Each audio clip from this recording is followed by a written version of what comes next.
Let me welcome the Editor-in-Chief of Republic Media Network, Shri Arnab Goswami, on stage to welcome you all for this Rashtravadi Samuh Sammelan, the Nationalist Collective, Chapter 2.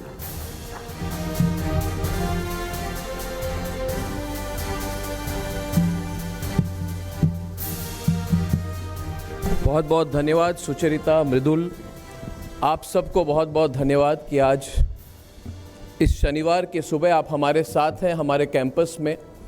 आपका आना हमारे लिए बहुत बड़ी बात है और आज हमारे ऑडियंस में जितने हमारे पार्टनर्स हैं, आप सबको पार्टनर्स ही कहूँगा क्योंकि आपके पास ये है, मुझे I feel a lot of pride when I see you wearing this.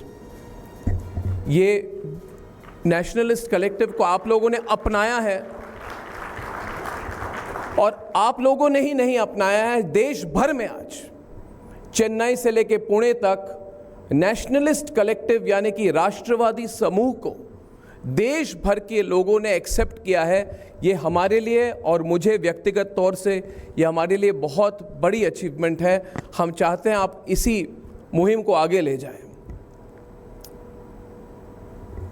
अभी अभी दीपक वोरा जी हैं इधर, उन्होंने कहा कि अर्नब मैं तुम्हारे लिए एक तोहफा लेके आया हूँ और मैं इस तोहफे को दिखाना चाहूँगा। वैसे दीपक वोरा जी सब जानते हैं इनको।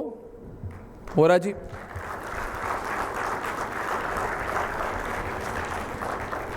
इन्होंने मुझे ये तोहफा दिया, बोला अर्नब एक बैज है, इसमें लिखा है आई एम अ नेशनलिस्ट। ये बहुत सिंपल सोच है, ये तो सबको कहना चाहिए। इसमें कॉम्प्लिकेशन क्या है? इसमें लोग डरते क्यों हैं कहने से कि हम राष्ट्रवादी हैं, हम नेशनलिस्ट हैं? इसीलिए वोरा साहब, आज इस प्रोग्राम के शुरुआत में मैं आके इस स्पीच के बाद मैं चाहूंगा कि आप मुझ पर यह बैज लगाएं। मैं चाहता हूं दुनिया भर के लोगों में हम खुलकर कहना शुरू करें आई एम अ नेशनलिस्ट, और हम सबको बताएं कोई डर नहीं होनी चाहिए इस देश में। आप एयरपोर्ट पे जाए, अपने बैग में लगाए आई एम अ नेशनलिस्ट, आप टी शर्ट पहने, बैग लगाइए, बैज लगाइए I am a member of nationalist collective. और इसमें इतनी स्ट्रेंथ मिलेगी आपको, क्योंकि आपको मिलेगी स्ट्रेंथ ऑफ नंबर्स। इस देश के 99.99% ऑफ लोग नेशनलिस्ट है या उन्हें होना चाहिए, मगर हमको 75 साल इंडिपेंडेंस के बाद भी हमें हमेशा कहा गया है इसको मत बोलो, क्योंकि तुम नेशनलिस्ट होंगे तो लोग कहेंगे यू आर हिंदू नेशनलिस्ट। हाँ, फिर कहेंगे Muslims can not be nationalist, फिर कहेंगे नो नो नेशनलिज्म की क्या बात क्यों कर रहे हो, जातिवाद की बात करो, किस जाति से आते हो, राजपूत हो या राजभर हो। आपको तोड़ने की कोशिश डेली हो रही है। इसका एक छोटा सा उदाहरण आपको मैं देना चाहता हूं, क्योंकि नेशनलिस्ट कलेक्टिव की केंद्र बिंदु, सेंट्रल पॉइंट बहुत बेसिक है और ये कोई इन्वेंशन नहीं है। ये मेरे जीवन और मेरे प्रोफेशनल जर्नी की एक सीख है जो आपके साथ मैं शेयर करना चाहता हूं। और वो सीख ये है कि आज से 17 साल पहले मुंबई के एक छोटे से स्टूडियो में अचानक खबर मिली मुझे कि एक होटल में गैंग वॉर हुआ है और उस गैंग वॉर को रिपोर्ट करना चाहिए। फिर दूसरे होटल से खबर आई, तीसरे होटल से खबर आई कि there is a gang war going on in Arnab. और जब 3-4 खबरें आई, सबने कहा गैंग वॉर। मैंने कहा 3 जगह में गैंग वॉर तो नहीं हो सकती एक साथ, ये कुछ और है। और उसके बाद 26/11, वो 26/11 थी और हमने 100 घंटे तक एंकरिंग की, 100 घंटे तक एंकरिंग की। और जिस दिन मेजर संदीप उन्नीकृष्णन की क्रिमेशन हुई, जब उनके पिताजी वहां पे खड़े थे और उन्होंने अपने यंग लड़के एनएसजी कमांडो को, जब उन्होंने when he cremated his own son's body, उस समय हमारी सारी न्यूज रूम रोना शुरू हो गई। They all started crying. कोई रोक ना पाया, क्योंकि 4 दिन का गुस्सा and one collecting outpouring of grief, इतना गुस्सा था। और उसके बाद एक बहुत ही विचित्र चीज हुई कि गेटवे ऑफ इंडिया में कई लोग पोस्टर लेके आ गए अगेंस्ट पाकिस्तान। 10 लोग आए, 100 लोग आए।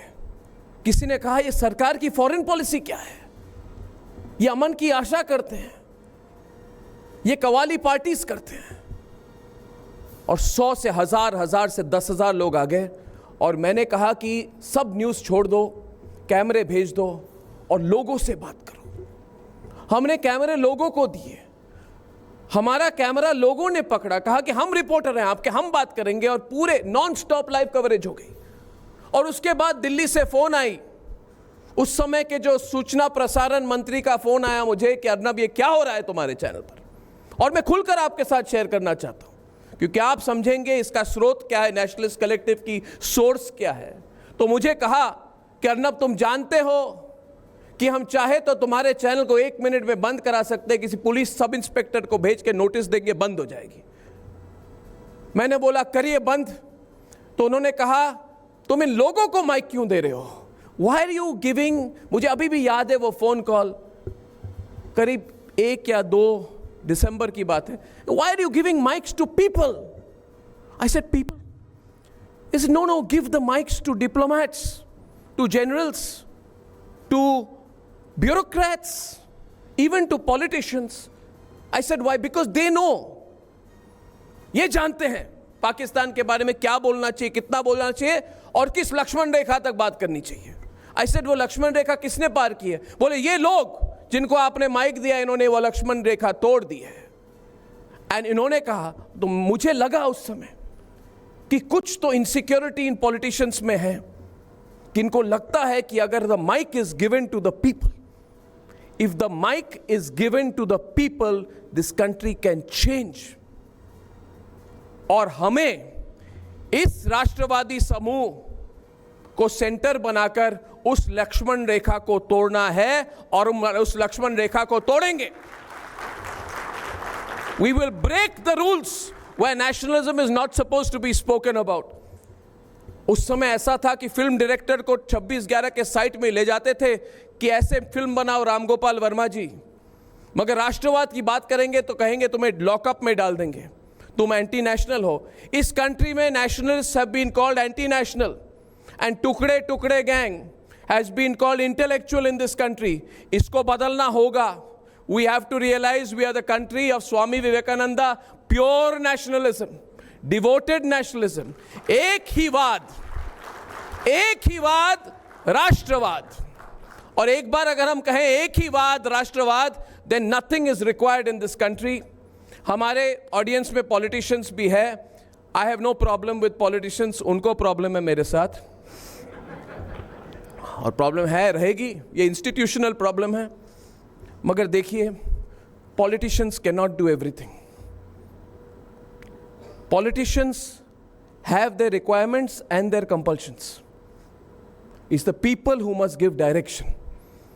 Simple philosophy, we the people say एक ही वाद राष्ट्रवाद, no जातिवाद, only राष्ट्रवाद। No तुष्टीकरण, only राष्ट्रवाद। और अपने कल्चर को अंडरमाइन करना बंद करें, क्योंकि मैकॉने ने करा दी थी सब कुछ।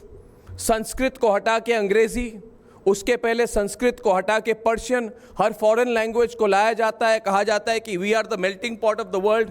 But what if we melt in our own pot? Do we realise what our culture is, what are civilisational heritages? इसलिए कोई लेक्चर नहीं दूंगा, मेरे पास प्योरिटी ऑफ थॉट है, हमारे पास ये फोरम है और हमारे पास आप हैं। इसलिए I dedicate this to you. मैंने कहा कि आज आइए, हमारे स्टूडियो में आइए और देखिए ये स्टूडियो कैसे बनाई है। ये इंडिपेंडेंट मीडिया नेटवर्क हमारा नहीं है, इंडिपेंडेंट मीडिया नेटवर्क आपका है। और हम कभी भी ग्लोबल भी जाएंगे तो we must be proud of what we are. I am very proud that you are wearing this badge. I want you to do one thing for me after this function, after this event is over. I have a request to all of you and all of you are watching. देखिए, ना मेरे पास उतने resources हैं, ना मेरे पास उतनी पूंजी है कि मैं नेशनलिस्ट कलेक्टिव को उतना बड़ा कर सकूं जितना मैं चाहता हूं और जितना इस देश की ज़रूरत है। इसलिए मेरी रिक्वेस्ट एक आपसे करना चाहता हूं कि ये जो बैज है, इस पर कोई मेरी आईपी नहीं है, कोई इंटेलेक्चुअल प्रॉपर्टी और ट्रेडमार्क राइट्स नहीं है, ये आपकी बैज है। आप इस बैज के स्टिकर बनाएं, बैज बनाएं, कुछ भी बनाएं, मगर इस नेशनलिस्ट कलेक्टिव को किसी तरह से इसका धारण करें। You accept it and you spread it. So when you go, you make 4 other people nationalist collective members. लोगों ने कहा है क्या प्लान है अर्नब? ऐसे देखिए, मैं तो मीडिया कर्मी हूं, मैं चिल्ला चिल्ला के कहूंगा एक ही बात, राष्ट्रवाद। बट आप अगर इसको अपने हाउसिंग सोसाइटी, अपने नेबर्स और दूसरे शहरों से लोग आए हुए हैं, अपने फेलो स्टूडेंट्स के बीच में ले जाके कहे कि हम इसको स्प्रेड करेंगे, इस पर बात होगी, चर्चा होगी। ये रोटरी क्लब, लायंस क्लब तो बहुत है देश में, विदेशी ऑर्गेनाइजेशंस। नेशनलिस्ट कलेक्टिव हमारा अपना ऑर्गेनाइजेशन है। कोई मिले जबलपुर से तो जबलपुर में 10 लोगों को नेशनलिस्ट कलेक्टिव बनाइए, उन पर बात करें, पॉजिटिव डिस्कशन हो, यंगस्टर्स के बीच में ले जाए, स्कूल कॉलेजेस में ले जाए, अपने छोटे छोटे ग्रुप्स में इसको अपना ले, तो कितना पावरफुल मैसेज हो सकता है। We cannot leave politicians to do everything, we can make this our cause. So thank you very much, बहुत बहुत धन्यवाद। और आज जरूर हमारे न्यूज रूम में आए, हमारे न्यूज रूम में आज जरूर आएंगे आप सब देखेंगे हमारे यंगस्टर्स कैसे न्यूज करते हैं। और एक चीज देखेंगे इस न्यूज रूम में, हम कभी भी नहीं कहते न्यूज फर्स्ट। वैसे चाहते हैं न्यूज़ फर्स्ट हो, सब लोग कहते हैं हमारी ब्रेकिंग न्यूज़ फर्स्ट है। हम कहते हैं नेशन फर्स्ट। और ये हमने बड़े अक्षरों में हमारे न्यूज़ रूम में, इसके बड़े अक्षरों में हमारे न्यूज़ रूम में हमने इसको फ्रेम कर दिया है, ताकि जाते आते हमें याद हो कि we are committed to a larger cause. So thank you very much. Bora साहब आके मुझ पर ये लगाइए आप। और उसके बाद आपको भी अगर ऐसा बैज है तो बोरा साहब के पास जाइए, इनके पास ऐसे सैकड़ों बैजेस लेके आए हैं आज। बोरा साहब।